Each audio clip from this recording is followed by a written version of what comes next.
Nice. Hello humans. Today, I'll be covering a game that I have over 200 hours in, and I'm going to justify those hours by shilling it as hard as I can. Risk of Rain is a roguelike, but unlike other roguelikes, it's actually good. It's also great because it has 2 in the title, and as we all know, 2 means it's already a masterpiece. What the hell is this? The game is simple. Pick a survivor, crash to the planet, kill enemies, pick up items, and then die. Do it all over again, and again, and again, and again. This is fun. As with any good roguelike, there's almost a dozen classes to choose from. Every character is different in looks and playstyle, but all of them are a lot of fun. All of the characters have at least 2 loadouts for their abilities. You also need to unlock them via specific actions or challenges. This gives you an incredible amount of variety before you even start a run. Let me show you most of them. The Commando is Mr. Risk of Rain. That means there's nothing wrong with him, but there's nothing very special about him neither. He dual wields pistols, can Dark Souls dodge roll, and grenades. He's very normal, nothing wrong, and no one's favorite. The Huntress is very mobile. She uses homing arrows, and she could use her abilities to easily dodge attacks. Unfortunately, she doesn't deal too much damage, and she's very fragile. She works by running and gunning, while evading everything. She's considered to be one of the weaker survivors, but I don't mind playing her. The Bandit is for tryhards. His game plan is to shoot enemies at the back. All of his hits from behind does critical damage, and to help with that he can go invisible for a short time. And finally, if he can kill something with his revolver, it would refresh all of his skills. It takes a little bit of skill to use, but it's very rewarding and fun once you know how to play him. Multi is built like a tank, looks like a Metal Gear, slow as one too. It can equip 2 primary weapons at once or swap between them. I personally like equipping 2 hand cannons at once. It's extremely effective. You get armor when you do it, and it gives me dopamine hits every time things go boom. Multi is one of my favorites. The Engineer is for people that don't actually want to play the game.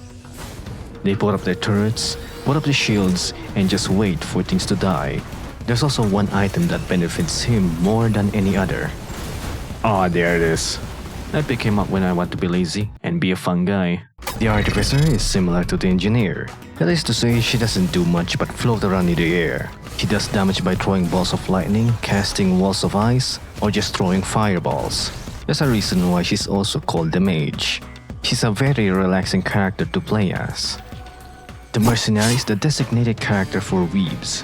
He specializes in teleporting behind enemies and saying, "Hey, nothing personal, kid." All of her skills have a very short cooldown.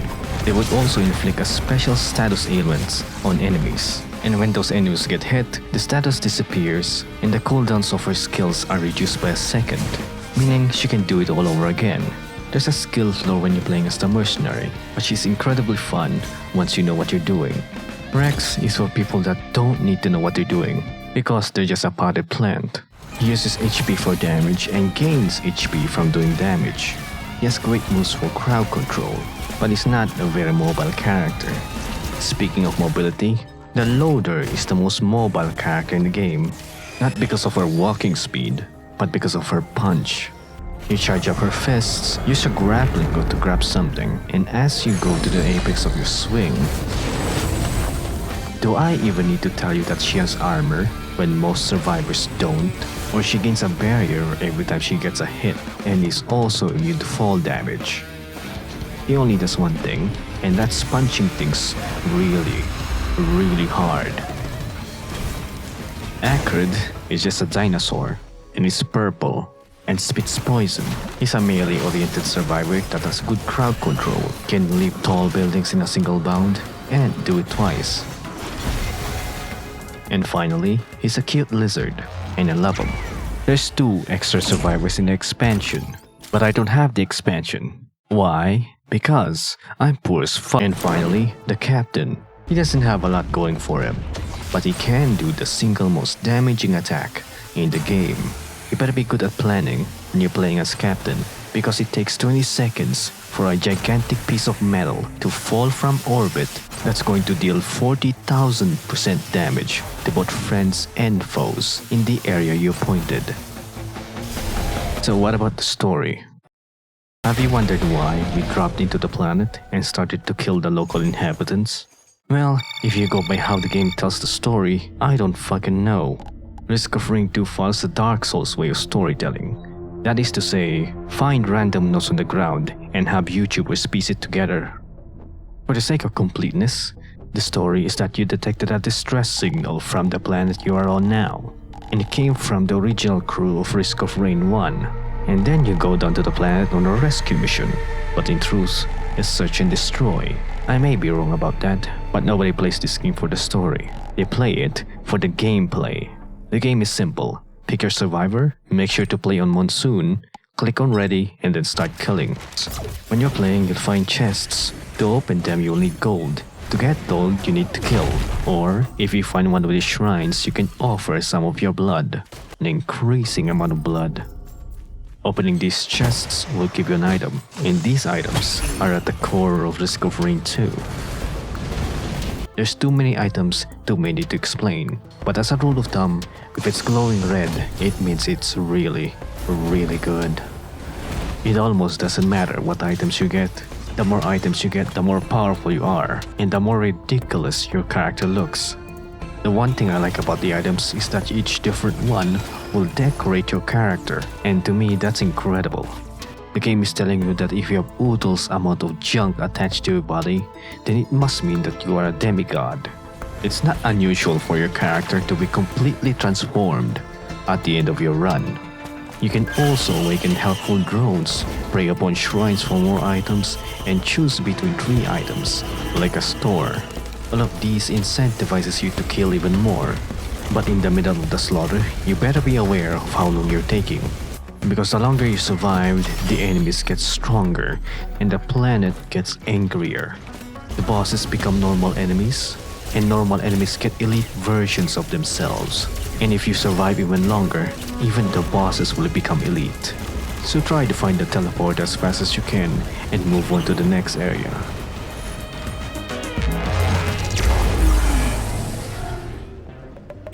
As you play, you will see plenty of environments. There's not a lot, but each place is very distinct from one another. From the Titanic Plains to the Abyss of Depths, this game has a very unique art style. There's a lot of color to appreciate, even on the washed out commencement of this planet's moon. And this is where you'll fight the final boss, Mithrax, a godlike being gone mad from his imprisonment. He was imprisoned by his own brother for the crime of throwing worms into a well. I'm not even joking. His brother, Providence, is already dead, since he was the final boss in Risk of Rain 1. How do I know this? The wiki. Anyway, Mithrax is quite a nasty boss. He has high HP, high damage, aray kong gago, and has 4 phases. He has an unpleasant surprise for his final phase too.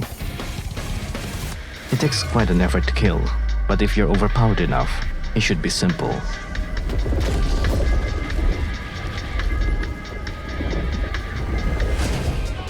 Once you kill him, all you need to do now is get to the rescue ship and then escape.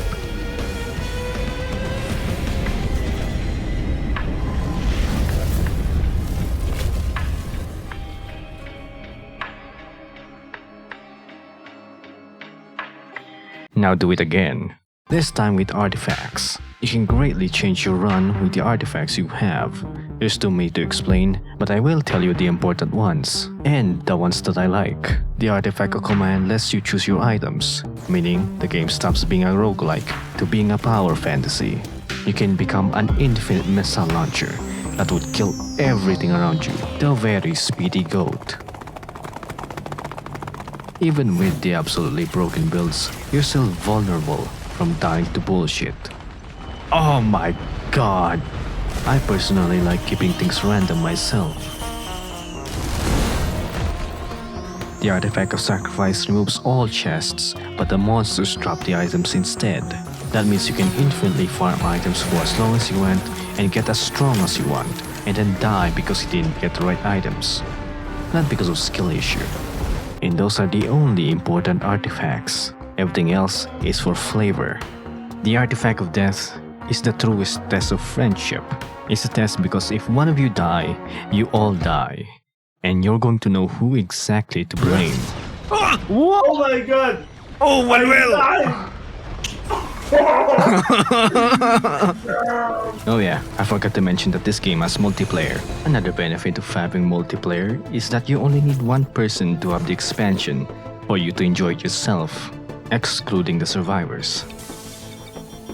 Playing with friends is all well and good, but there's one problem. The game is peer-to-peer, and I live in a third world country. That means I have a better connection with the people living in a whole nother continent than my own goddamn countrymen. If you have a good connection with good friends, this game turns from a great game to an incredible game. Well, if you don't have friends, maybe you can find some in someone's Discord. Wink. The lack of companions doesn't mean you need to fight alone. You can always use the artifact of devotion. It is one of my favorites. Instead of drones, there will be eggs that you will need to hatch with items. Once you give them an item, a Lomarian would spawn. The Lomarians are weak, but they will get the effects of the items you give them. I thought they were worthless until I had some of them survive a boss. After another boss, they became even bigger. The effects of the items that they had were shared and became more potent. Then, it finally clicked for me. I hatched even more eggs using specific items.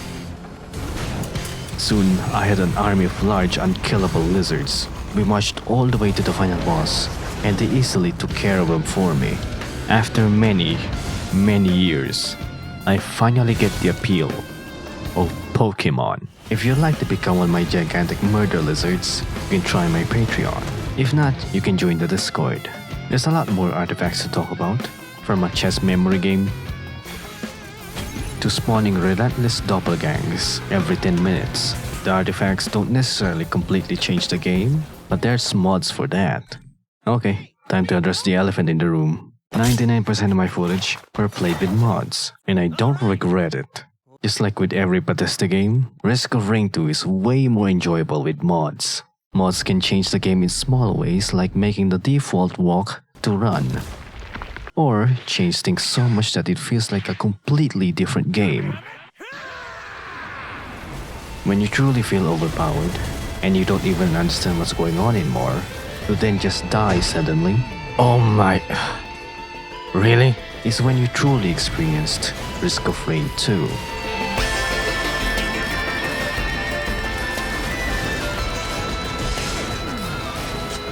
Speaking of harrowing experiences, have you heard about Fear and Hunger? I made a video about it here, and the game really is something else.